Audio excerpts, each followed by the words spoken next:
All right, welcome out. This is Joe Iacono with GoBlackKnights.com here with Fred and Evay Burrell, the parents of identical twins, Josh and Jordan Burrell.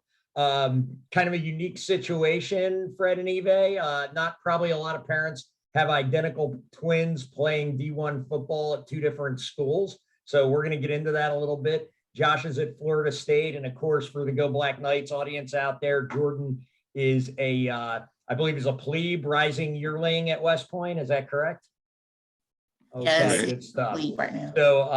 So, both your sons were Rivals 3-star recruits back in 2021. Before we get into kind of where they are now and their football and everything else, as parents of identical twins, if you could do me a favor and just discuss their connection as twin brothers, maybe going back to when they were young, and maybe how that's helped them succeed a little bit later in life and kind of the advantage of having a twin brother or something like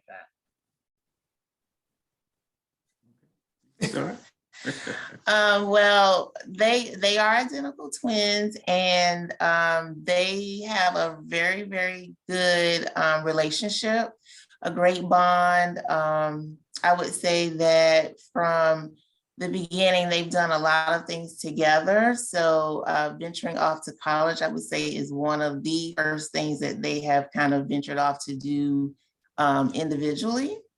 But they have a great bond, even with being miles apart, states apart. They stay in touch with each other regularly. They've always pretty much been interested in the same sports, and they pretty much kind of matriculated through school, participating in some of the same activities. They both played football. They ran track for a couple years in high school, and they both excelled at both. So, but their bond and their relationship is very, very strong. So I must say that they're continuing to try to work it out, even with being miles apart, states apart. Cool. And what just for our reference, which high school in the Columbia area did they attend?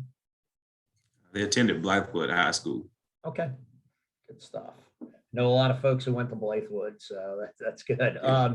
So I understand that Coach Nate Woody, the defensive coordinator at Army, was very instrumental in Jordan's decision to attend West Point, especially with his connection to South Carolina. I always say in the few times I've gotten to interview Coach Woody, he has one of the best South Carolina accents I've ever heard. Can you discuss a little bit about the relationship that developed between Jordan and Coach Woody, and even between you guys and Coach Woody as the recruiting process kind of matriculated? Well, I would say that Coach Woody and Jordan developed a great relationship. He stayed in touch with Jordan pretty regularly to just, either check on him, see how things were going as he was finishing up high school, to see how his grades were going. And then he regularly checked on him to see how he was feeling about Army, if he was leaning towards Army or leaning, away from Army. So he stayed in contact with Jordan pretty regularly. I would say that personally, as parents, we didn't really develop a strong relationship with Coach Woody, but he had one with Jordan personally. So when we would check up on the recruiting process with Jordan, we would hear him say that Coach Woody reached out to him on a regular basis. Awesome. Good to hear. So due to the unique circumstances of kind of when Josh and Jordan were going through high school, right, with COVID and everything else, and the whole, how that changed, it changed everything. But one of the things that changed was the recruiting process, obviously, during COVID. So if I understand correctly, Jordan did a virtual visit to West Point and actually committed without ever setting foot on post. Is that correct? Correct. Oh, wow. Well, that's super unique. What do you think was kind of the leading factor in Jordan making the decision to attend West Point and become one of the Army football become part of the Army football brotherhood, even though he never had the opportunity to set foot on post up there at the academy? I would say a lot of it began, that commitment, became with that relationship with Coach Woody, and him reaching out and keeping in touch. I think he felt like, that would be somewhere he was wanted, and he wanted to be a part of, a team and a staff and the brotherhood there at Army, just, like I said, developing that relationship and with some of the current players, that were there before him, speaking with them and getting the idea of what the environment was. And after the virtual tour, it was a beautiful campus and you got to learn more about the academic side of things. And I think that was very instrumental in helping. Oh, good stuff. It's interesting. This wasn't part of my initial questions, but it just kind of rang a bell as I was thinking about it because you were talking about some of the players that he talked with and everything. Did he have the opportunity to talk with Cedric Cunningham, who now is leaving the program as a graduating senior, but from the Central South Carolina area, Kershaw County? Did you have a chance to speak with Jordan at all? Yeah, he actually spoke with Cedric. Was one of the cadets that he spoke with on a regular basis. I would say that Cedric was very instrumental in helping him make his decision to attend. He also spoke with Brahim Murphy, and he was very instrumental in speaking about the brotherhood, speaking about the opportunity. So it allowed Jordan to better see and feel that it was an opportunity of a lifetime. So the two worked together, just knowing that it was a opportunity of a lifetime, and Cedric and Brahim enforcing the brotherhood and the connection that the team and the guys have there. That's really cool. With Jordan playing safety, it looks like Army has a little pipeline there of defensive backs from the Central South Carolina area. So it must be a good place to find safeties. So you mentioned this a little earlier, Evay. This is really the first thing Josh and Jordan have done separately, attending two different schools. How are they adjusting to life kind of a couple, 1,000 miles away or so at Florida State and West Point? They're adjusting and they're doing really well at it, actually. I knew that I told them when they made the decision, this was going to be, challenging because this is their first time being apart. But they're handling it very well. So the holidays was the first time that they had seen each other since last summer. Oh, wow. They enjoyed being able to spend those couple weeks together. But they both left knowing that they both had a goal and, that they were on a mission, academics and football.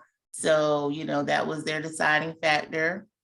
This is where I'm going to go to pursue my goal. This is where you're going to go to pursue your goal. And it was kind of an understood thing. And, when we get together and right. Keep in touch regularly. So they keep the bond strong between phone calls and social media messaging and texting and stuff like that. So I think they communicate every day, actually. Oh, awesome. Yeah, they communicate like every day in some way, form. It's either a FaceTime or a message, but yeah, they stay in touch. Nice. Awesome. They've embraced it. Yeah, that's good. It's one of the upsides to technology. When I was a plebe at West Point, we got like one phone call a week home. That was it. So, oh wow. So I understand pivoting to Josh now. Understand Josh missed most of last season due to a preseason injury, but that he's healthy now, ready to go for spring practice. Is that correct? And how excited is he to get back on the field? I missed the last part. I'm sorry. Yeah, that's okay. That I understand that Josh had a preseason injury last year that held him out of most of last season. And I was just wondering, if he's ready for spring practice and how excited he is to get back on the field. Oh, yes, he's very excited. Of course, going through that injury, it's a process, and he had to take a lot of time off, but he's gotten healthy. He's been cleared to play, and he's been working out, getting stronger, getting back into the groove of things. And he's really excited about getting back into, his groove there at Florida State. He's working really hard and, super proud of him, what they're doing there. They've actually already started spring practice there. Oh, okay. Yeah, they started 2 weeks ago? Yeah, about 2 weeks ago. Okay. So I think he said they've already had about four practices. Yeah. So good. They're on their spring break right now. So their spring break is in between, like in the middle of their practice. Right.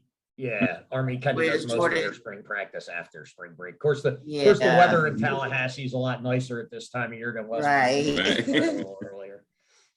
That's a positive.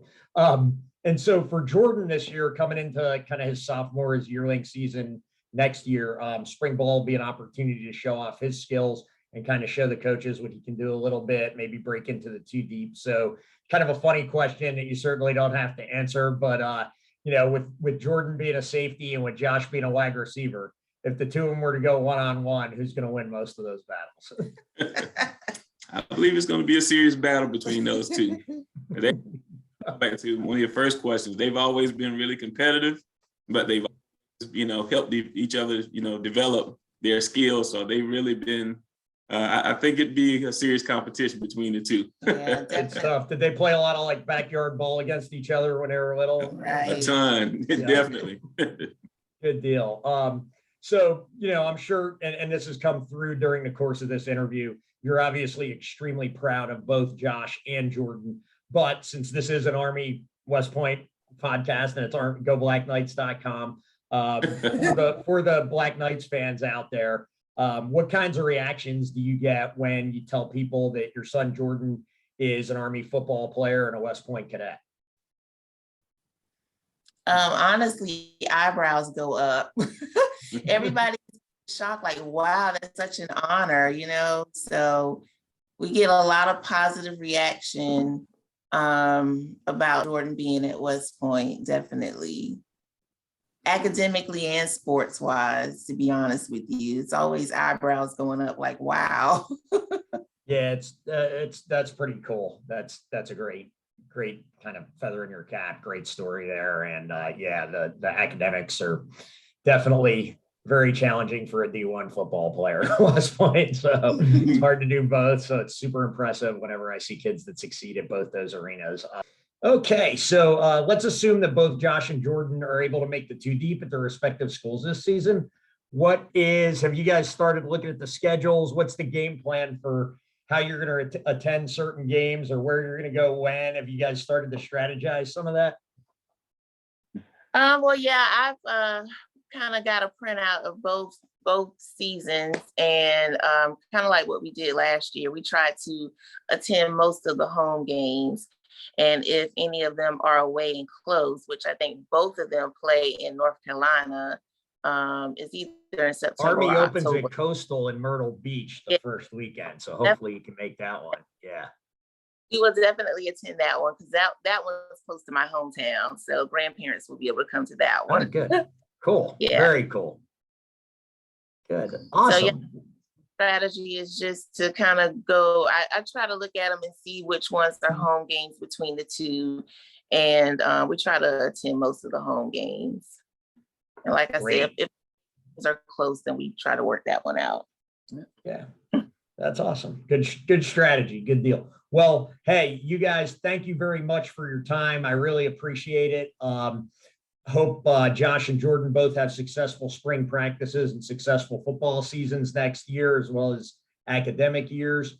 And you guys have been a pleasure to interview. Thank you very much. Again, this is Joe Iacono with GoBlackKnights.com signing off. Thank you very much. This has been Fred and Evay Burrell talking about their sons, Josh and Jordan. Everyone have a great afternoon and go Army.